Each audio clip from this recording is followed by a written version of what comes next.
नमस्कार। स्टार्ट करते हैं अपने एक नए टॉपिक के साथ, जिसमें आज हम डिस्कस करेंगे जो हरियाणा से खेलकूद से रिलेटेड एमसीक्यू और स्टेडियम। आपके कौन कौन से आपके जो डिस्ट्रिक्ट है उनमें स्टेडियम पड़ते हैं, इन सब से रिलेटेड जो एमसीक्यू हम करने वाले हैं। तो पहला एमसीक्यू इस वीडियो का, इसमें आपसे पूछ रहा है कि जो भिवानी बॉक्सिंग क्लब कब बनाया गया था। तो आप बता सकते हैं 1995, 3, 2005 या 10। तो इसका जो आंसर आएगा वो आएगा 2003। कैसे याद रखना है, 1, 2, 3 बोलते बॉक्सिंग का मैच स्टार्ट हो जाता है। तो ऐसे 2003 आपको याद रखना है। और ये जो स्टैब्लिश किया गया था, ये जो पर्सन थे वो थे जगदीश सिंह और जगदीश सिंह, और इनके साथ थे कैप्टन हवा सिंह।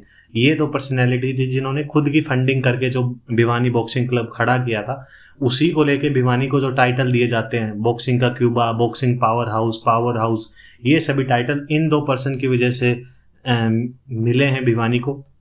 क्योंकि भिवानी बॉक्सिंग क्लब कोई इन लोगों को जो गवर्नमेंट फंडिंग नहीं मिली थी, इन्होंने अपनी जो पर्सनल फंडिंग का यूज़ करके ये बॉक्सिंग क्लब खड़ा किया था।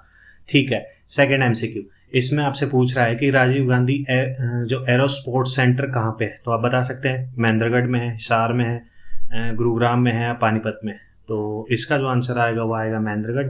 और महेंद्रगढ़ अकेला आपका ऐसा जो जिला है जो कि जिसके हेडक्वार्टर महेंद्रगढ़ में ना होके कहाँ पे है, नारनौल में। और नारनौल में ही आपका Rajiv Gandhi aero sport centre है, जो कि कब स्टैब्लिश किया गया था, ये 2010 में स्टैब्लिश किया गया था। और हिसार में हमने क्या देखा था, हिसार में हमने देखा था टैक्सी, जो कि आपके कहाँ से चली थी, चंडीगढ़ पंचकुला से, चंडीगढ़ से सीधा हिसार के लिए, जो कि एरो टैक्सी जो स्टार्ट की गई थी।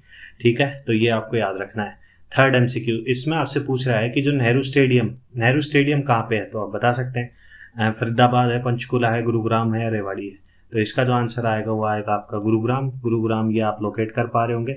और गुरुग्राम मंडल में आपका रेवाड़ी, महेंद्रगढ़, ये तीनों जो आपके जिले आते हैं।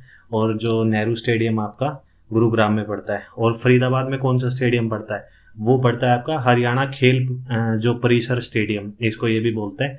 तो ये भी काफ़ी इंपॉर्टेंट है आपका फरीदाबाद का, ये आपको याद रखना है, हरियाणा खेल परिसर स्टेडियम। ठीक है। फोर्थ एमसीक्यू, इसमें आपसे पूछ रहा है कि बंसीलाल स्टेडियम कहाँ पे है। तो आप बता सकते हैं भिवानी में है, रोहतक में है, सोनीपत में है या झज्जर में। तो इसका जो आंसर, चलो आप भिवानी करोगे तो आप गलत हो। तो इसका जो आंसर आएगा, इसका आंसर आपका आएगा रोहतक। ये क्रिकेट से रिलेट करता है, मैचेस वहाँ पर काफ़ी होते हैं।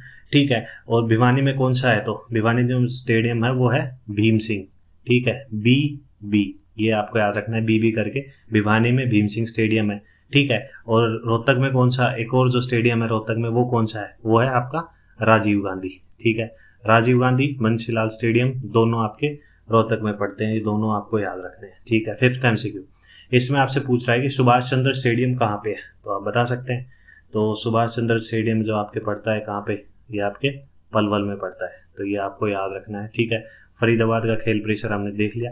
एक गुरुग्राम में भी स्टेडियम है, काफ़ी इंपॉर्टेंट है, आई थिंक राजीव चौक के पास पड़ता है ये।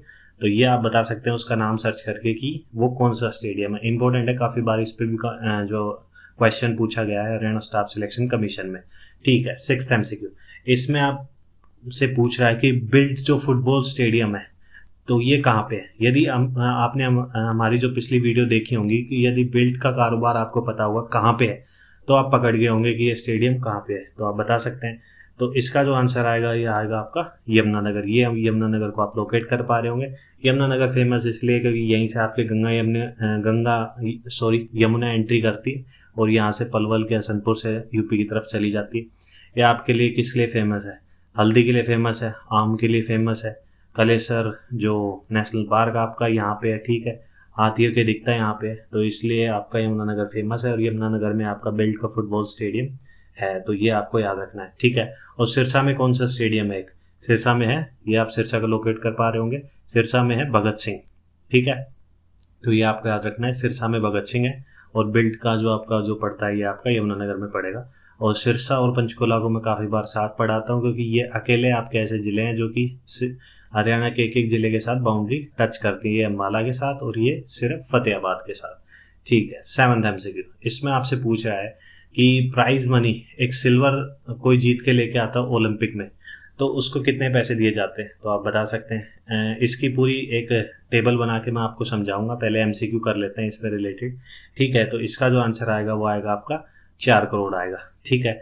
और अभी जो जैवलिन थ्रो में नीरज चोपड़ा ने जीते हैं, ठीक है, तो वो कहाँ से, नीरज चोपड़ा कहाँ से बिलोंग करते हैं, ये आपको कमेंट बॉक्स में बताना है, ठीक है। 8th MCQ इसमें आपसे, इसमें वही गोल्ड मेडल का पूछ लिया, उसमें सिल्वर का पूछ लिया, तो गोल्ड का क्या आएगा, इसमें आएगा 6 करोड़। आपको एक मेडल टैली बना लेनी है एक हिसाब से टेबल, तो उसमें क्या लिखना है, OAC और वर्ल्ड चैंपियनशिप भी लिख सकते हैं आप, ठीक है। तो सिंपली ये ओलंपिक हो गया, ये आपका एशियन गेम्स हो गया, ये कॉमनवेल्थ हो गया, ये वर्ल्ड चैंपियनशिप हो गया। इसमें सर वर्ल्ड चैंपियनशिप में आपकी सबसे कम जो प्राइज मिलते हैं, ठीक है। तो ओलंपिक से स्टार्ट करेंगे आपका, यहाँ से 6, 4 और 2.5 करोड़, ठीक है। तो ये आपका गोल्ड हो गया, ये आपका सिल्वर, ये आपका ब्रॉन्ज, ठीक है। 6, 4, 2.5। अब यहीं नीचे चलते जाएंगे, पहले ये 3 कवर करने हमें, OAC वाले, ओलंपिक, एशियन और क्या, कॉमनवेल्थ। तो 6 का आधा करेंगे 3 और इसका आधा करेंगे 1.5 करोड़, ठीक है। अब ऐसे ही 3 का आधा करेंगे, कितना आएगा, 1.5 करोड़, और इसका आधा करेंगे तो आएगा 75 लाख, ठीक है। और 1.5 करोड़ का आधा करेंगे तो क्या आएगा, 75 लाख। और 75 आधा नहीं करना है, वो तो आई थिंक 37 पॉइंट ऐसे कुछ आ जाएगा, लेकिन यहाँ पे आपको करना है सीधा 50 लाख। तो यहाँ पे ये 6 करोड़ से स्टार्ट होता है और 50 लाख पे खत्म हो जाता है, इससे नीचे आपको जाना नहीं है। तो ये आपको याद रखना है, तो ये पहले ये कवर करना है, फिर ऐसे कवर करना है, फिर इनका हाफ हाफ करते चले जाना है आपको। और वर्ल्ड चैंपियनशिप में आपसे पूछे जाए तो 25 लाख मिलते हैं, फिर 20 लाख, फिर 15 लाख, 25, 20, 15।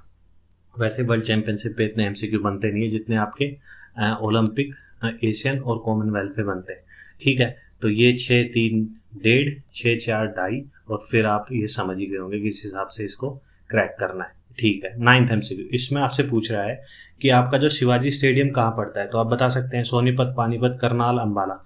तो इसका जो आंसर आएगा वो आएगा आपका पानीपत, ठीक है। एक हिसाब से ये मान लो कि शिवाजी काफ़ी युद्ध लड़ते थे, और युद्धों का अखाड़ा किसको बोला जाता है, आपके पानीपत को बोला जाता है, तो इसलिए आप रिलेट कर सकते हैं शिवाजी को। और इसके अलावा करनाल में कौन सा है, आपका करण स्टेडियम है, और करनाल में आपका कौन सा था, करण झील है। और करण का टीला पूछा जाए तो क्या आएगा, वो करनाल नहीं आएगा, वो आपको जाना है कुरुक्षेत्र में। तो ये कुछ अलग से आपको ध्यान रखना है, ठीक है। और एक अर्जुन स्टेडियम भी है, अर्जुन स्टेडियम आपके कहाँ पड़ता है, ये आपके जींद में पड़ता है।